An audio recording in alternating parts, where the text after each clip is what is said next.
The water's violent rush filled Florence Haywood's ears as she plummeted from the ferry deck, the muddy depths of the Missouri River reaching up to claim her like a hungry beast in the fading light of dusk.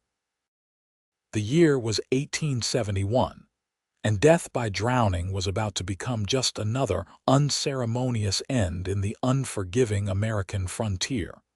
Florence had been traveling west from St. Louis to Kansas City, escaping a life that had collapsed around her when her father's investments failed, leaving her with nothing but a distant aunt's promise of shelter. Now, as the weight of her sodden dress dragged her beneath the churning surface, even that meager hope seemed destined to die with her. On the deck of the ferry, pandemonium erupted. Passengers screamed and pointed at the spot where Florence had disappeared. Most stood frozen, paralyzed by the horror unfolding before them. But not everyone. Preston Calloway watched the young woman fall, her arms flailing wildly against the darkening sky. He didn't hesitate. In one fluid motion, the cattle driver threw aside his hat, kicked off his boots, and vaulted over the railing. His heavy coat, woolen shirt, and denim trousers instantly became leaden weights as he hit the frigid water, but he powered through with strong, determined strokes toward the spot where she had gone under. Taking a deep breath, Preston dove beneath the murky surface. The river was a swirling mass of silt and debris, visibility reduced to mere inches. His lungs burned as he swept his arms through the water, searching desperately. Just as his chest began to scream for air, his fingers brushed against fabric. He grabbed hold and pulled with all his might, kicking hard toward what he hoped was the surface. They broke through together, Preston gasping for air as he kept Florence's head above water. Her eyes were closed, face pale as porcelain in the last light of day. "I got you, miss," he managed between labored breaths. "Just hold on." The ferry had already moved several yards downstream, but the captain was circling back.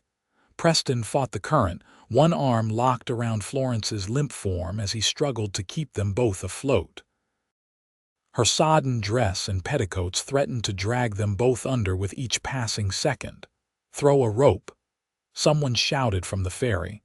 A line sailed through the air, landing a few feet away. Preston lunged for it, nearly losing his grip on Florence in the process. His fingers closed around the rough hemp just as a wave washed over them.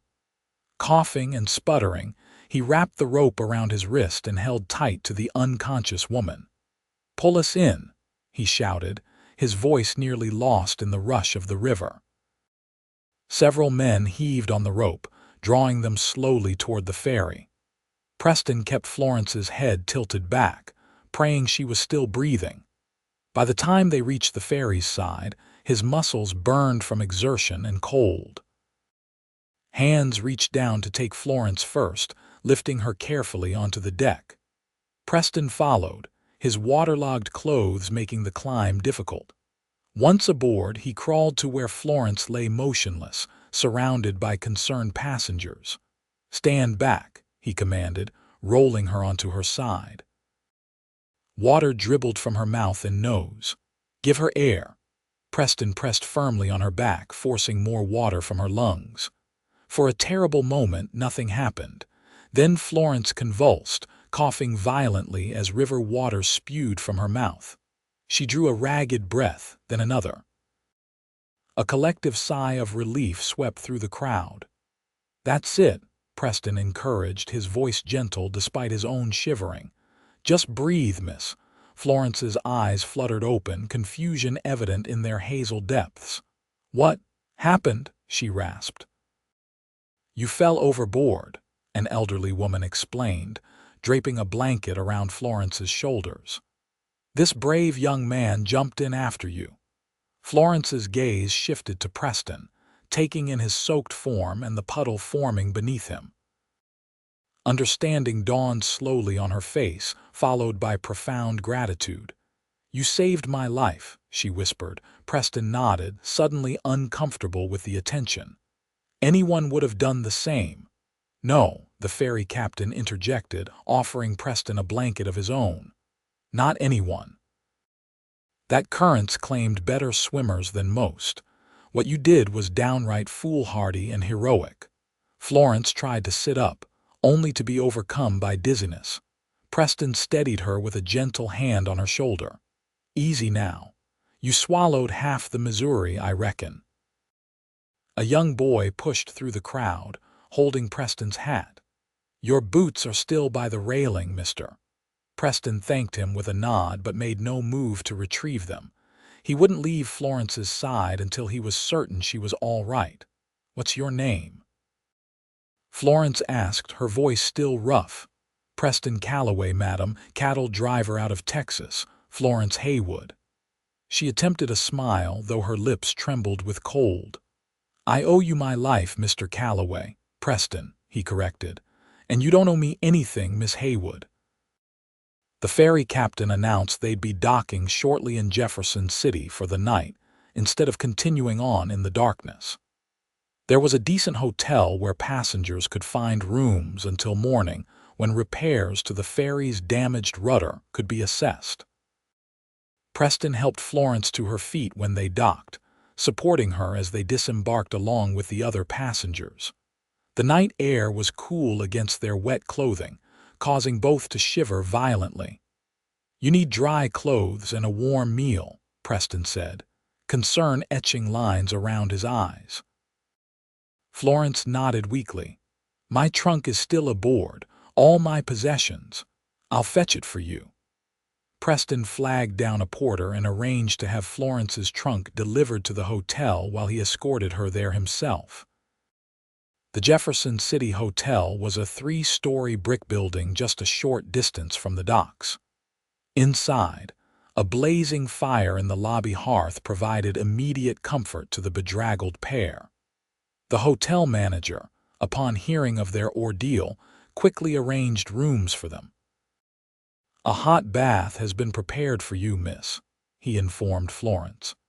And we've sent for the doctor to ensure you've suffered no ill effects from your accident. Preston lingered awkwardly, reluctant to leave Florence but aware of the impropriety of remaining in her company any longer than necessary. I should let you rest, he said, tipping his still damp hat. Mr. Calloway Preston, Florence called as he turned to go. Will you join me for breakfast tomorrow? I'd like to properly thank you when I'm more presentable. Something in her voice made Preston pause. There was vulnerability there, but also a quiet strength that intrigued him. I'd be honored, Miss Haywood. Florence, she corrected with the ghost of a smile. Florence, he repeated, the name feeling right on his tongue. Until tomorrow, then. As Preston retreated to his own room, peeling off his sodden clothes and warming himself by the fire, he found his thoughts returning to Florence's face not as he'd first seen it, pale and lifeless, but as it had been when she'd asked him to breakfast. Despite her ordeal, there had been a spark in her eyes that spoke of resilience and character. For the first time since leaving his ranch in Texas to drive cattle north, Preston felt a curious anticipation for what the next day might bring. Florence sank into the steaming bath with a grateful sigh, feeling life returning to her chilled limbs. The doctor had pronounced her remarkably well, considering her near drowning, but advised rest and warmth. As she washed the river's grime from her hair, she replayed the terrifying moments when the ferry had suddenly lurched, sending her over the railing. She remembered the shocking cold, the weight of her clothing dragging her down, the burning in her lungs as water filled them. Then nothing until she'd awakened to find herself surrounded by concerned faces, and him, Preston Calloway, dripping wet and watching her with the most intense blue eyes she'd ever seen. Florence had never believed in love at first sight or damsels being rescued by knights. Life had taught her to be practical, especially after her father's death had left her with nothing but debts and disappointment. She was traveling to Kansas City not by choice, but by necessity, to live with her mother's sister, a woman she barely knew. Yet something about the way Preston had looked at her, not with pity or expectation, but with simple human concern, had touched her deeply. His act of courage had given her a second chance at life, and Florence determined not to waste it. Morning came with bright sunshine streaming through Florence's window. Her dress from the previous day had been laundered and dried overnight by the hotel staff, though it would never quite recover from its immersion in the river. She dressed carefully, arranging her auburn hair in a simple but becoming style, and made her way downstairs to the hotel dining room. Preston was already there, seated at a corner table. He stood when he saw her approach, and Florence was struck by how different he looked, dry and properly attired. His dark hair was neatly combed, though one stubborn lock fell across his forehead. The blue shirt he wore matched his eyes almost exactly, and his clean-shaven jaw revealed a strong, defined profile. "Miss Haywood," he greeted her, pulling out her chair. "You're looking remarkably recovered this morning." "I feel much better, thank you," Florence replied, settling into her seat, "though I understand I have you to thank for that." Preston shook his head modestly. "I'm just grateful I was able to reach you in time." Their conversation over breakfast flowed naturally as they discovered shared interests and experiences. Preston told her about his cattle ranch in Texas, which he'd built from nothing after the war. "It's not much," he admitted, "but it's mine. I drive the herds north myself to get better prices." Was heading back home when? He gestured vaguely, indicating their current circumstances. Florence, in turn, shared her own story, her father's failed investments, her mother's earlier passing, and her journey to Kansas City to live with her aunt. "I've never even met Aunt Margaret," she confessed. "She and my mother had some falling out years ago, but she's offered me a home and perhaps employment teaching in the school where she's head mistress." Preston studied her thoughtfully. "You don't seem overly enthusiastic about the prospect." Florence sighed. "Is it that obvious? I'm grateful for her offer, truly, but I've always dreamed of something more than becoming a spinster schoolteacher in a place where I know no one." "What would you do if you could choose?" Preston asked, genuinely curious. Florence hesitated, unused to being asked such a question. "I've always wanted to open a bookshop," she finally admitted. "Somewhere people could gather, share ideas, discuss literature. My father taught me to love books, even if his business sense was somewhat lacking." Preston smiled. "That sounds like a fine ambition." Their breakfast extended into the late morning as they continued talking. The ferry captain eventually found them, informing all passengers that repairs would take longer than expected, at least 3 days. "I've arranged for those continuing to Kansas City to take the stagecoach tomorrow," he explained. "The company will cover your expenses here tonight." After the captain left, Preston turned to Florence. "Will you take the stagecoach?" Florence considered the question. 3 more days in Jefferson City meant 3 more days of Preston's company before they would inevitably part ways, he to Texas, she to Kansas City. "I think not," she decided. "I'm not expected for another week, and after yesterday's excitement, I could use the rest." Preston's smile warmed her more than the morning sun. "Then perhaps you'll allow me to show you around Jefferson City. I've passed through a few times on my way north." "I'd like that very much," Florence replied, returning his smile. They spent the afternoon exploring the city. From the imposing state capitol building to the charming shops along High Street. Preston proved to be knowledgeable about the area's history, explaining how Jefferson City had become Missouri's capital and pointing out architectural details Florence might have missed. At a small bookshop, Florence's eyes lit up as she perused the shelves. Preston watched her, captivated by her enthusiasm as she discovered treasures among the volumes. "This is a first-edition Hawthorne," she exclaimed, carefully opening a leather-bound book. "My father had one in his library before." Her voice trailed off, the memory of lost possessions still painful. Preston picked up a volume of Whitman's poetry. "My mother used to read poetry aloud during winter evenings," he said softly. "It's one of my clearest memories of her." Florence looked up at him. "When did she pass?" "I was 15. Influenza took both my parents within a week of each other." "I'm so sorry," Florence said, touching his arm gently. "My mother died when I was 12. It changes you, doesn't it?" Preston nodded, understanding passing between them. "Makes you grow up fast." They left the bookshop with two small purchases, a collection of Whitman for Preston and a novel by George Eliot for Florence. The simple gifts somehow cemented their growing friendship. That evening, they dined together again, their conversation ranging from literature to politics to their hopes for the future. Preston described his dreams of expanding his ranch, breeding better stock, perhaps building a proper house instead of the cabin he currently called home. "It's a good life," he said.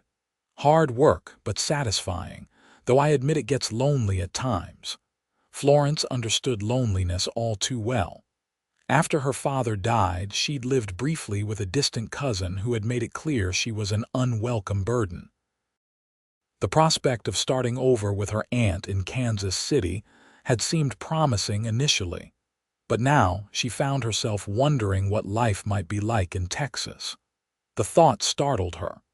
She barely knew Preston Calloway, despite feeling as though she'd known him for years.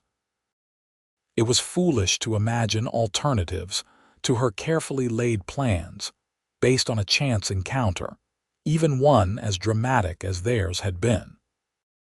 Yet as they parted for the night, Preston's hand lingered on hers a moment longer than necessary, and Florence found herself wishing their time together didn't have to end. "Will you be taking the ferry when it's repaired?" she asked.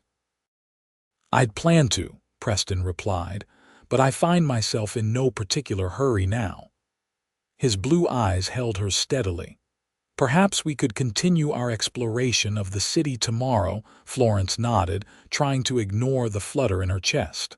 "I'd like that." The next 2 days passed in a similar fashion, with Preston and Florence spending nearly every waking hour together. They visited the market, attended a small local theater production, and took a carriage ride to the outskirts of town, where the Missouri River Valley spread out below them in a tapestry of autumn colors. On the evening before the ferry was scheduled to resume its journey, they sat in the hotel's garden, watching the sunset paint the sky in brilliant oranges and pinks. "I leave for Kansas City tomorrow," Florence said, breaking a comfortable silence. Preston nodded, his expression unreadable. "And I should head back to Texas before winter makes the journey more difficult." A weight settled in Florence's chest. "I've enjoyed these days more than I can say, Preston." "As have I." He turned to face her fully. "Florence, I know we've known each other only a short time, but I've never met anyone like you. The thought of saying goodbye tomorrow." He shook his head. "I don't want to." Florence's heart raced. "What are you saying?" "I'm saying I believe some things happen for a reason."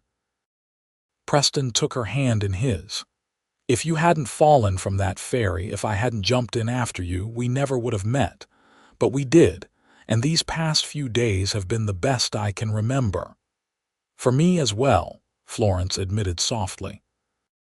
"Then come to Texas with me," Preston said, the words rushing out as though he'd been holding them back.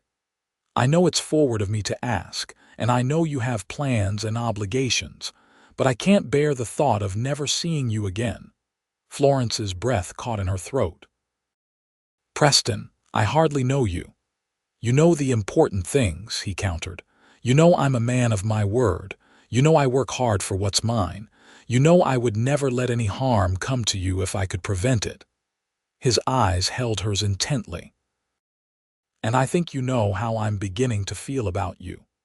Florence did know, because the same feelings had been growing in her own heart. Feelings she tried to dismiss as the product of gratitude and the intensity of their shared experience. But sitting here now, with Preston's hand warm around hers and his earnest gaze fixed on her face, she couldn't deny the truth. "What about my aunt?" she asked, practical concerns intruding. "She's expecting me." "Write to her," Preston suggested. "Explain the situation. If she truly cares for your welfare, she'll understand. And if she doesn't," Preston squeezed her hand gently, "then that's her loss. Florence, I'm not asking for promises or commitments. Just come to Texas, see the ranch. If you decide it's not the life you want, I'll personally escort you to Kansas City or anywhere else you wish to go." Florence looked out at the darkening sky, weighing her options. The sensible choice would be to continue to Kansas City as planned. Her aunt was offering security, respectability, a certain future. Preston was offering uncertainty, adventure, possibility. "Your ranch," she said slowly. "Is there a town nearby, with perhaps a need for a bookshop?" Preston's face broke into a wide smile. "San Antonio's about a day's ride. Growing fast, too. I reckon a good bookshop would do well there." Florence took a deep breath, her decision crystallizing.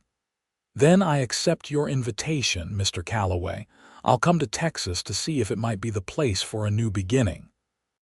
Preston's joy was palpable as he raised her hand to his lips.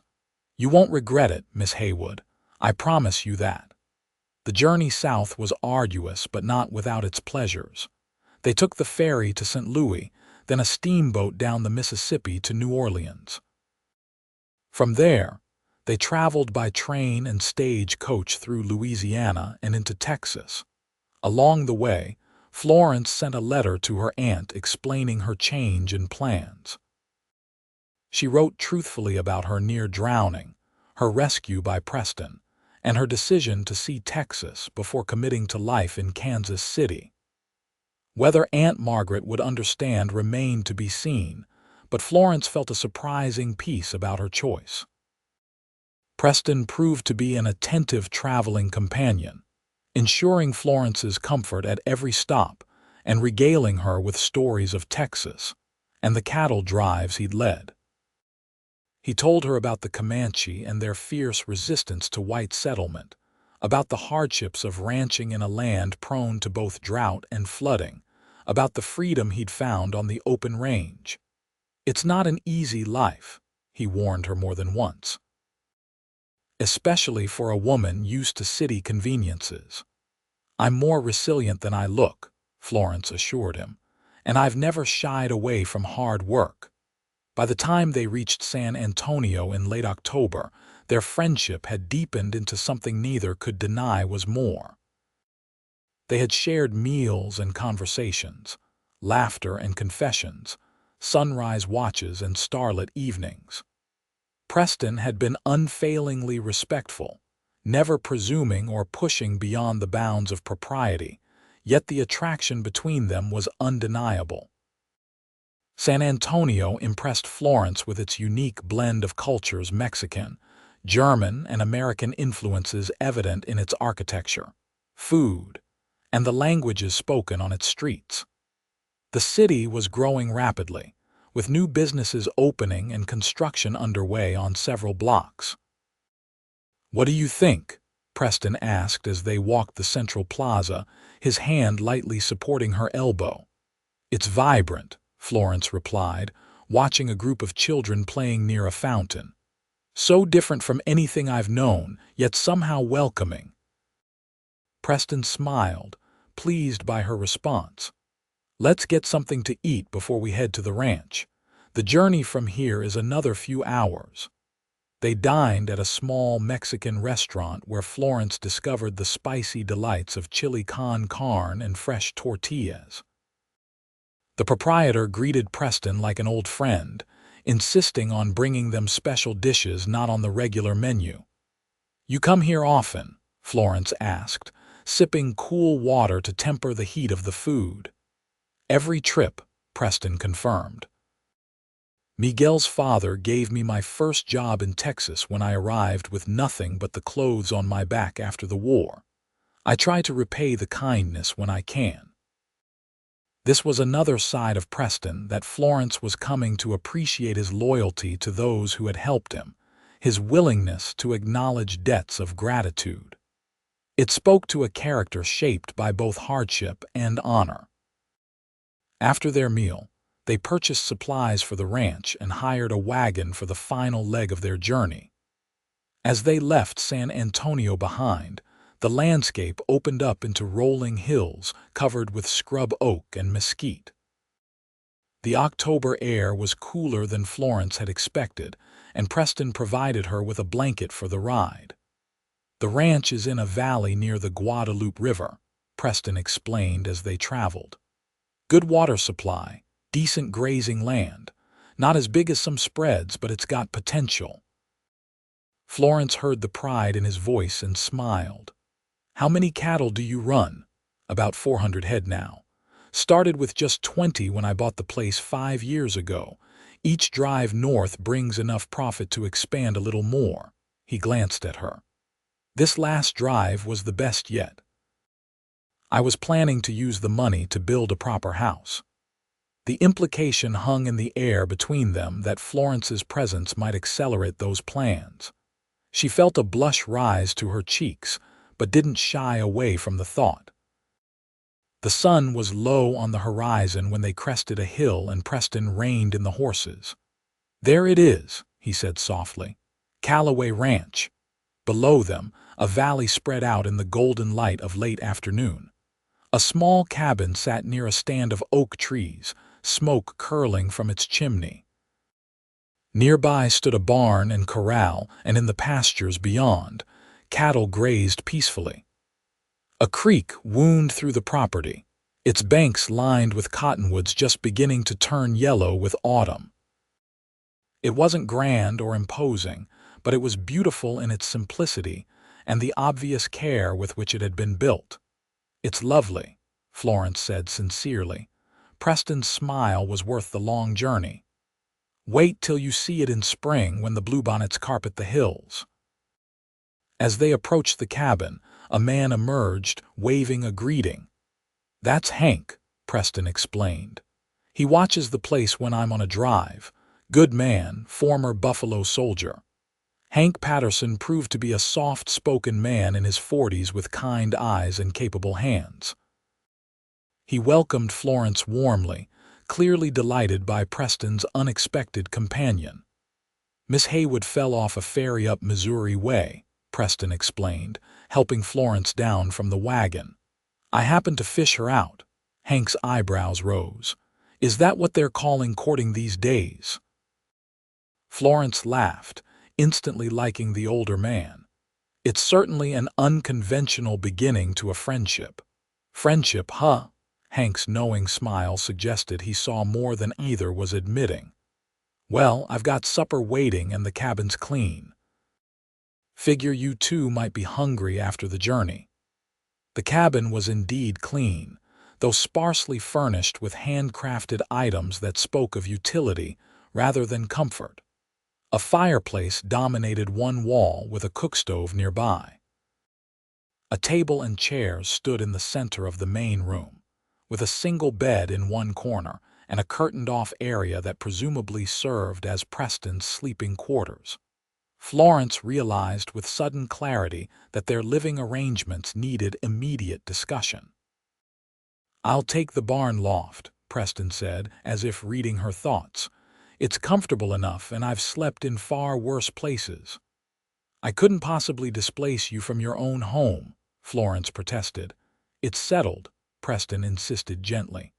"At least until we can build a proper guest cabin." "Your reputation is worth more than my comfort, Florence." The consideration touched her deeply. Many men wouldn't have given a second thought to propriety out here, where neighbors were miles apart and social conventions more fluid than in eastern cities.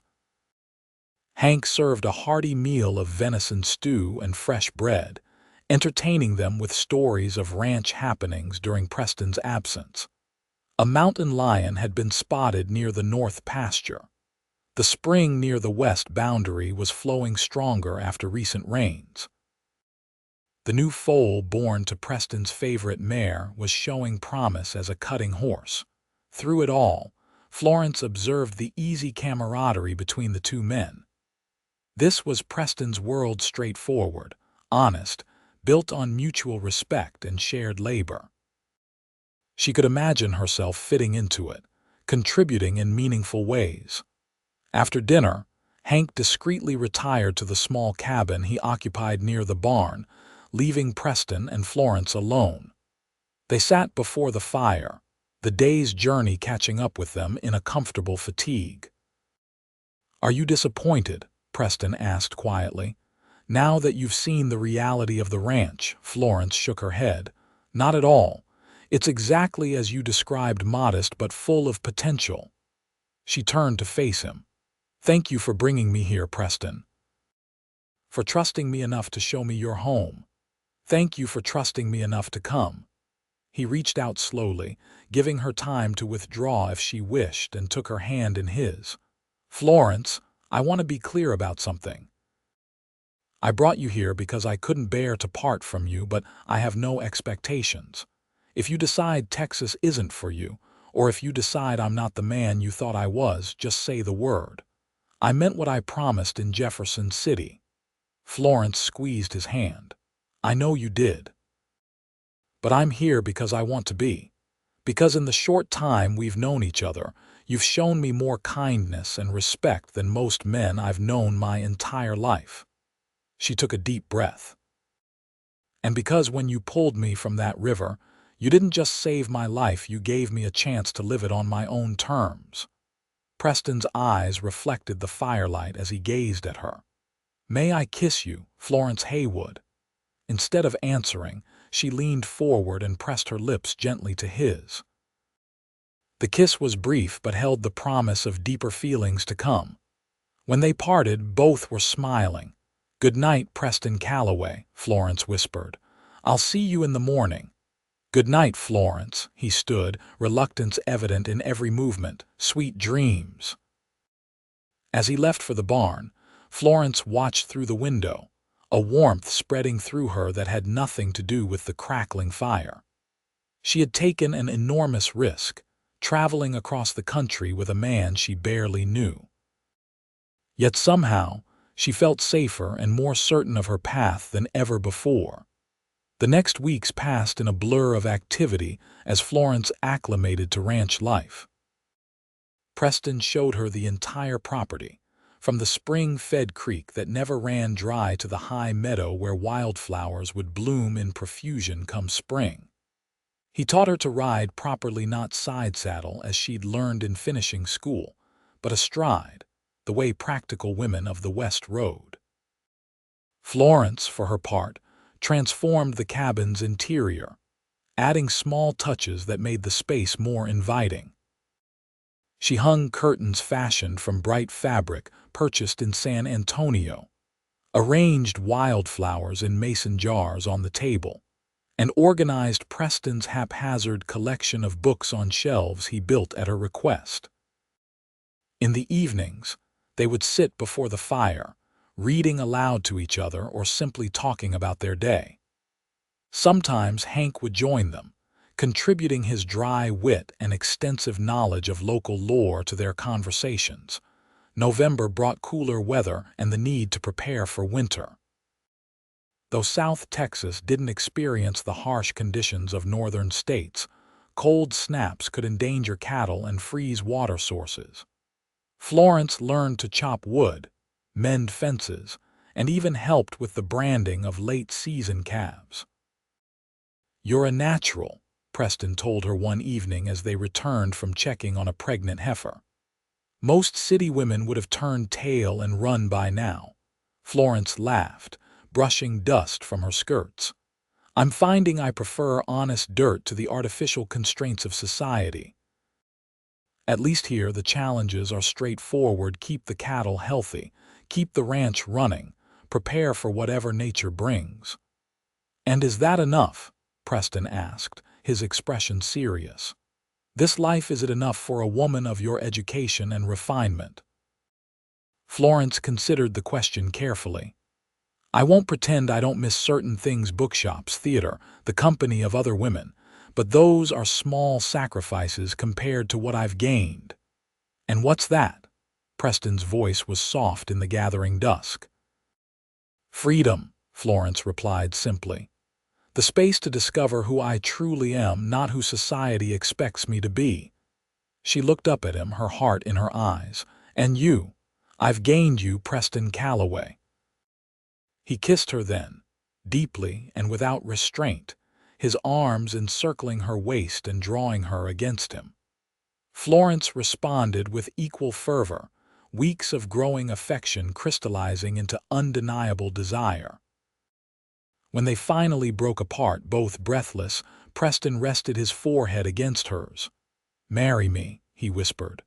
"Not someday, not when circumstances are perfect. Now, Florence, be my wife." The question didn't surprise her. They'd been moving toward this moment since that first breakfast in Jefferson City. What surprised her was her complete lack of hesitation. "Yes," she answered. "Yes, I'll marry you, Preston." Their wedding took place 2 weeks later in San Antonio. A simple ceremony performed by a circuit-riding preacher who happened to be in town. Hank stood as Preston's best man, and the wife of the local general store owner attended Florence, lending her a lace shawl as something borrowed for the occasion. Florence wore a new blue dress purchased especially for the day, and Preston cut a handsome figure in a black suit that made his eyes seem even more intensely blue. Their vows were traditional but spoken with genuine emotion that moved even the grizzled old preacher to dab at his eyes. The small reception at Miguel's restaurant was filled with laughter and good wishes from the merchants and ranchers who had come to know Preston over the years. Florence was welcomed warmly into their community, with promises of support and friendship from the other women. That night, returning to the ranch as husband and wife, Florence felt no nervousness, only a deep contentment and anticipation. Preston carried her over the threshold of the cabin, setting her gently on her feet inside. "Welcome home, Mrs. Calloway," he said, his voice husky with emotion. "Home," Florence repeated, savoring the word. "It truly is, isn't it?" Their first night together as husband and wife was a revelation of tenderness and passion that left both of them wondering how they had ever lived without the other. In Preston's arms, Florence discovered aspects of herself she'd never known existed: a capacity for abandon, for complete trust, for love that encompassed body and soul. As winter settled over the ranch, the newly married couple established routines and traditions that blended their separate pasts into a shared future. On Christmas Eve, Preston surprised Florence with a small pine tree cut from the North Ridge and decorated with paper stars and dried orange slices. "My mother always insisted on a tree," he explained, "even when times were lean and presents were few."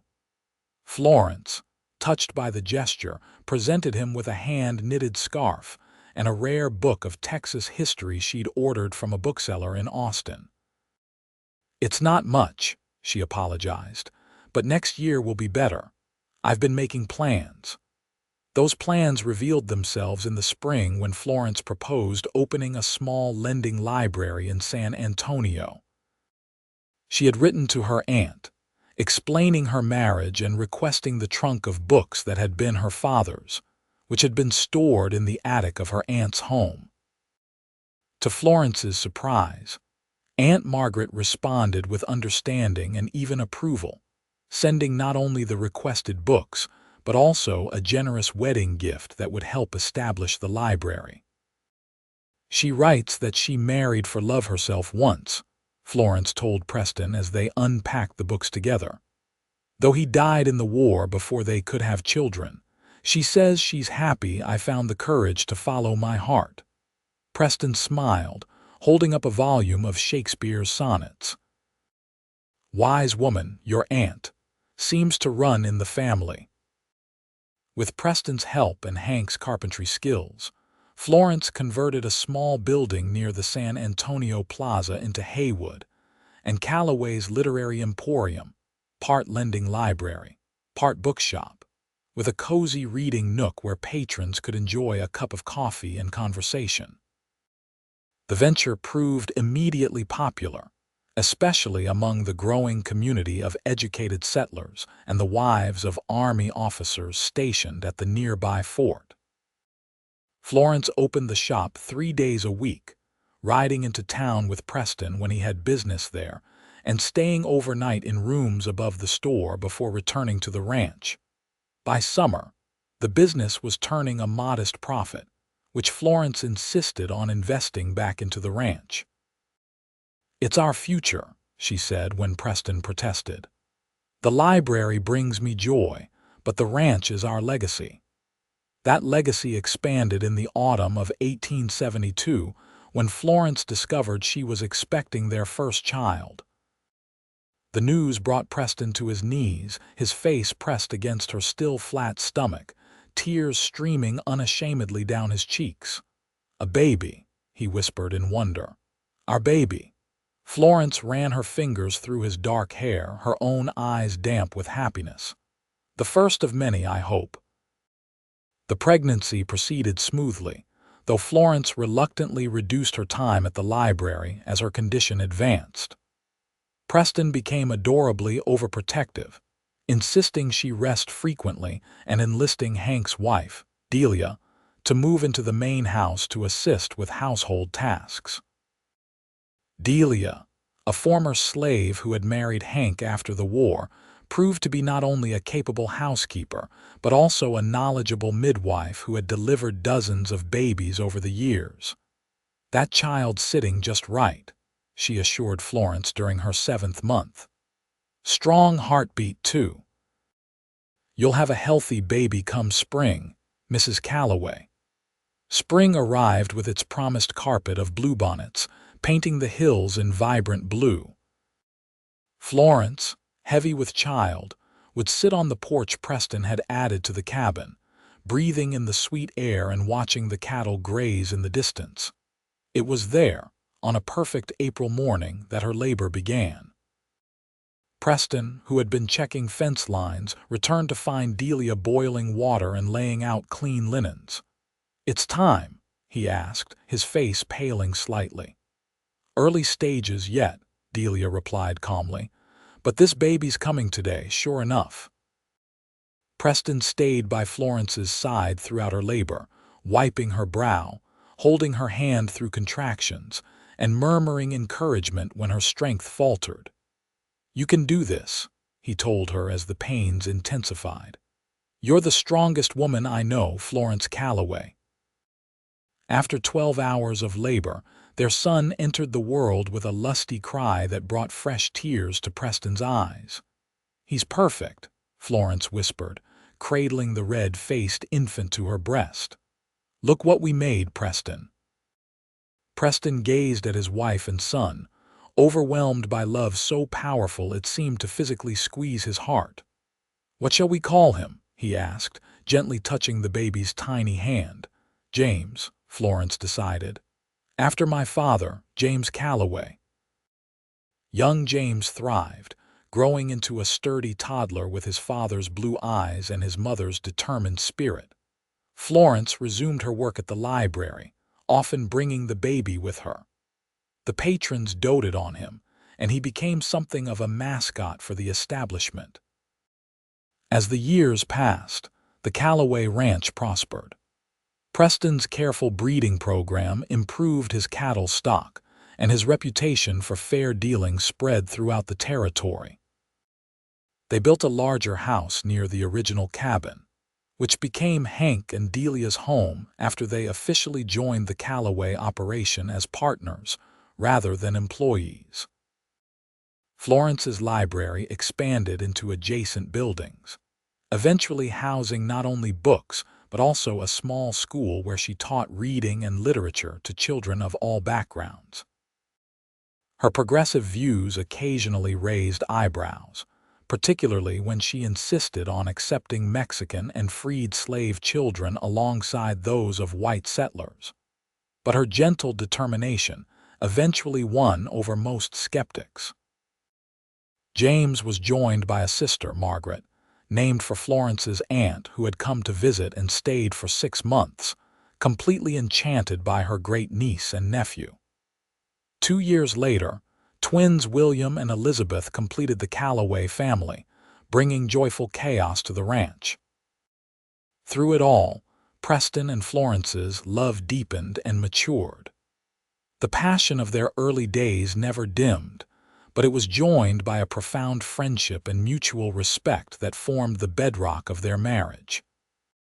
They disagreed at times. Preston thought Florence took too many risks in her advocacy for educational equality. Florence occasionally found Preston's traditional views frustrating, but they always found their way back to common ground through honest conversation and genuine desire to understand each other. One evening, nearly 10 years after Florence had fallen from that Missouri River ferry, they sat together on their porch, watching their children play in the yard as the sun set behind the hills. James, now 9, was teaching 7-year-old Margaret how to throw a lasso, while the 5-year-old twins chased fireflies in the gathering dusk. "You ever regret it?" Preston asked softly. "Coming to Texas with a stranger, choosing this life?" Florence turned to look at him, her face still as beautiful to him as the day he'd pulled her from the river, though now lined with the evidence of laughter and Texas sun. "Never," she said firmly. "Not for a single moment." Preston took her hand, raising it to his lips as he had that night in Jefferson City when she'd agreed to come to Texas. "Thank you," he said simply. "For what?" "For falling off that ferry." His eyes twinkled with the humor they'd always shared. "Best thing that ever happened to me." Florence laughed, the sound carrying across the yard and drawing their children's attention. "Only you would be grateful for nearly drowning your future wife." "It worked out, didn't it?" Preston pulled her close, kissing her temple. "And I'd jump in after you again in a heartbeat." "I know you would." Florence rested her head on his shoulder, contentment washing over her as completely as the river waters once had. "That's why I love you, Preston Calloway. That's why I'll always love you."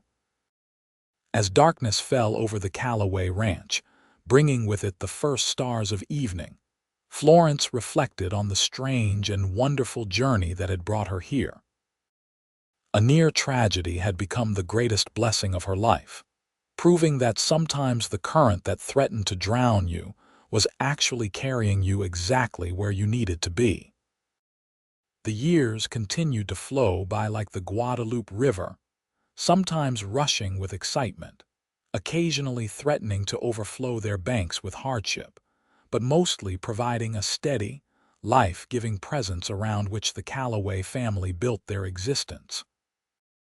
James grew into a thoughtful young man who combined his father's practical ranching skills with his mother's love of learning. At 18, he surprised everyone by announcing his intention to attend the newly established agricultural college in College Station, returning with knowledge that helped modernize the ranch operations. Margaret, willful and independent, followed a different path. With Florence's encouragement and Preston's reluctant blessing, she pursued medical training in Boston, becoming one of the first female doctors in Texas when she returned to establish a practice in San Antonio. The twins diverged in their interests, William taking naturally to the business side of ranching and eventually expanding the Calloway holdings significantly, while Elizabeth inherited her mother's passion for books and education, taking over management of the library when Florence decided to focus more on their growing network of small schools throughout the region. Through all the changes, Preston and Florence remained the steady center around which their family revolved. Their partnership deepened over the decades as they faced challenges together: drought years that threatened the cattle, economic downturns that strained their finances. Florence's brush with pneumonia that had Preston keeping vigil by her bedside for 14 terrifying days and nights. On their 25th wedding anniversary, their children organized a celebration that brought together nearly everyone from the surrounding counties. The original cabin, preserved as a family monument of sorts, was decorated with flowers and lanterns for the occasion. As twilight descended on the gathering, James called for attention and raised his glass toward his parents, who sat hand in hand at the head table. 25 years ago, my mother fell off a ferry into the Missouri River, he began, smiling at the story he'd heard countless times. And my father, without a thought for his own safety, jumped in fully clothed to save her. Laughter rippled through the crowd. Some might call it foolhardy, James continued, but those who know them recognize it for what it truly was: the first of many acts of courage and devotion that have defined their life together. He gestured to the prosperous ranch around them, to his siblings and their growing families, to the community that had flourished partly due to Preston and Florence's contributions. They built all this from that single moment of crisis transformed into opportunity. They taught us that love isn't just about grand gestures or romantic feelings, though there's been plenty of both. This earned knowing chuckles from those familiar with the couple's obvious affection for each other. They showed us that real love is a choice made daily, in both calm waters and rough currents. Florence dabbed at her eyes as Preston squeezed her hand, his own emotions evident in the set of his jaw. "So here's to my parents," James concluded, raising his glass higher. "May we all be blessed with the courage to jump into the river when it matters most, and the wisdom to recognize when we've been saved. To Preston and Florence." The toast echoed across the gathering as glasses were raised in celebration.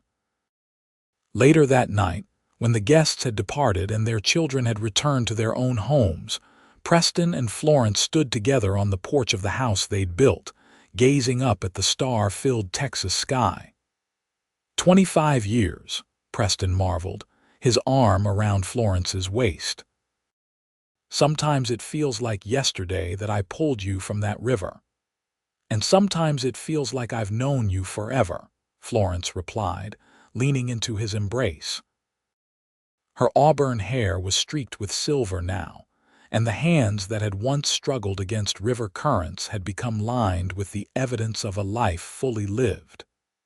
"As though my life before you was just preparation for the real journey." Preston turned her gently to face him, his blue eyes still as intense as they had been in their youth. "Do you remember what I asked you that night in Jefferson City? If you regretted coming to Texas with me?" Florence nodded, smiling at the memory. "I want to ask you again," Preston said solemnly. "After 25 years of drought and plenty, of joy and sorrow, of all we've built and lost and built again, do you regret choosing this life with me?" Florence framed his beloved face with her hands, the face she had watched change from the handsome cowboy who'd saved her to the distinguished rancher respected throughout Texas. Every line, every crease was precious to her, a map of their shared history. "Preston Calloway," she said firmly, "jumping into that river was the wisest decision you ever made, and coming to Texas with you was the wisest decision I ever made. I have treasured every moment, even the difficult ones, because they were moments with you."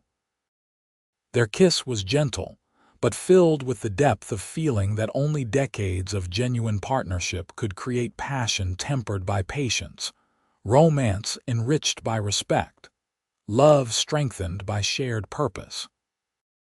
Inside their home, the clock struck midnight, marking the beginning of another day, Another year of the life they had forged together from that fateful moment on the Missouri River.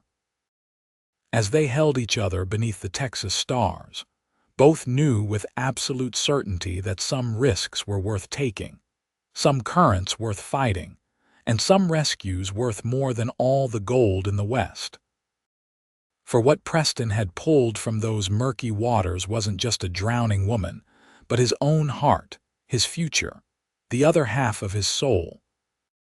And what Florence had found when she opened her eyes on that ferry deck wasn't just a second chance at life, but the beginning of a love story that would flow like a mighty river through generations of Calloways yet to come.